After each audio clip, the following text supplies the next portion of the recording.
নমস্কার বন্ধুরা, আমি পীযূষ গুপ্তা banglatraining.com থেকে। এটা আমাদের 20 নম্বর এপিসোড সেলফ স্ক্রিপ্টিংয়ের উপরে। এই এপিসোডে আমরা আমাদের সপ্তম সেলফ স্ক্রিপ্টটা তৈরি করব।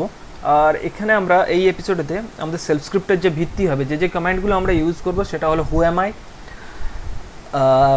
আর যে ভ্যারিয়েবল ইউজ করব, অর্থাৎ সিস্টেম ভ্যারিয়েবল এখানে ইউজ করব, আমরা পজিশনাল প্যারামিটার ইউজ করব, আর এমভি কমান্ড ইউজ করব, সেট কমান্ড ইউজ করব। এই চারটে নিয়ে একটা সেলফ স্ক্রিপ্ট তৈরি করবো। দেখি কী করা যায়। প্রথমে হু অ্যাম আই কমান্ডের সম্বন্ধে একটু জেনে নিই।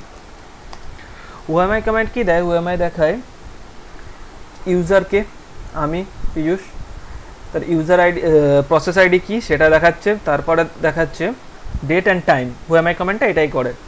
এবারে হু অ্যাম আইয়ের আউটপুটটাকে যদি আমি পজিশনাল প্যারামিটারে সেট করতে চাই, তখন আমি কি করব? সেট এনশন গ্রেভ, তারপরে লিখব হু অ্যাম আই। এরপরে যদি আমি একো $1 করি, কি দেখবো? আমার নামটা দেখা যায় পীযূষ, এটা জানলাম আমরা। এবারে স্ক্রিপ্টটা লেখা শুরু করি।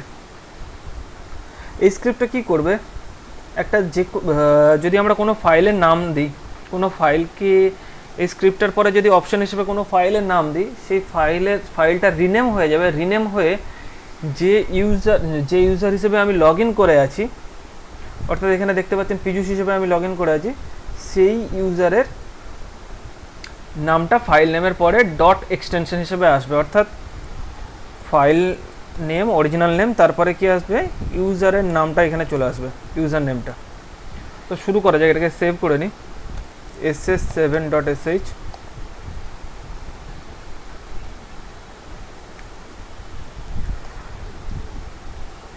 আর্গুমেন্টের সাথেই আমরা ফাইলের নামটা নিয়ে নেব। তাই কি করব? নেম ইকুয়াল টু,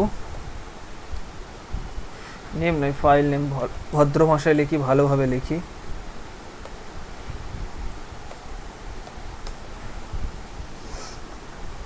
আর্গুমেন্টের সাথে, সেলফ স্ক্রিপ্টের সাথে যেহেতু আমি আর্গুমেন্টটা পাস করাবো ফাইল নেমটা, তাই ফাইল নেমটাকে ফাইল নেম ভ্যারিয়েবলের ভেতরে আমি তুলে নিলাম $1 থেকে ফাইল নেমে। এরপরে আমরা কি করব? একটা কমান্ড ইন্টারনালি এক্সিকিউট করব, সেট হু অ্যাম আই দিলাম। এরপরে কি করব? এমভি, রিনেম করতে গেলে এমভি ইউজ করতে হবে। এমভি, যে নামটা আমি প্রথমে পাঠিয়েছিলাম, অর্থাৎ সেটা এখন ফাইল নেমের ভেতরে আছে। $1 মাধ্যমে তো আমি ফাইল নেমটা পাঠিয়েছিলাম, সেটা ফাইল নেমের মধ্যে স্টোর আছে, তাই ফাইল নেম। আর যেহেতু হু অ্যাম আই করেছি, তাই আমাদের $1 এখন পীযূষ চলে এসেছে। হু অ্যাম আই কমান্ডটা আমি আগে এক্সিকিউট করাটা দেখিয়ে দিয়েছি, তাই $1, না এটা এরকম করব না। ফাইল নেম ইকুয়াল টু,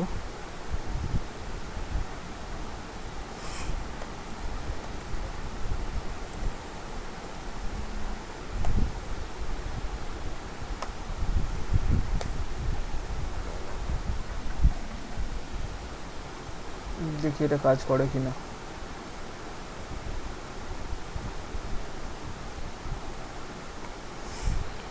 একটা ফাইল ক্রিয়েট করি, ক্যাট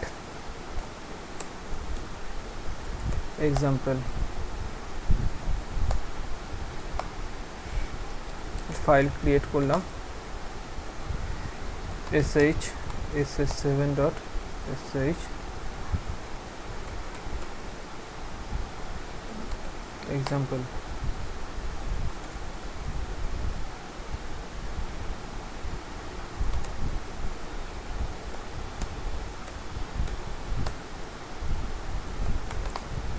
এক্সাম্পল নামে কোনো ফাইল নেই বলছে, দেখি কি হয়েছে।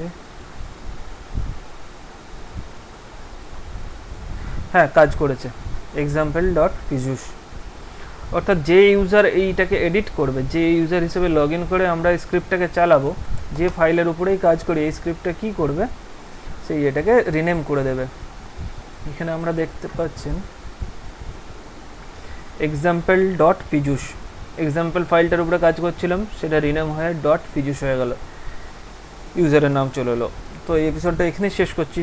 আশা করছি বেশি কমপ্লিকেটেড হচ্ছে না। শেয়ার করুন, লাইক করুন, সাবস্ক্রাইব করুন। ধন্যবাদ।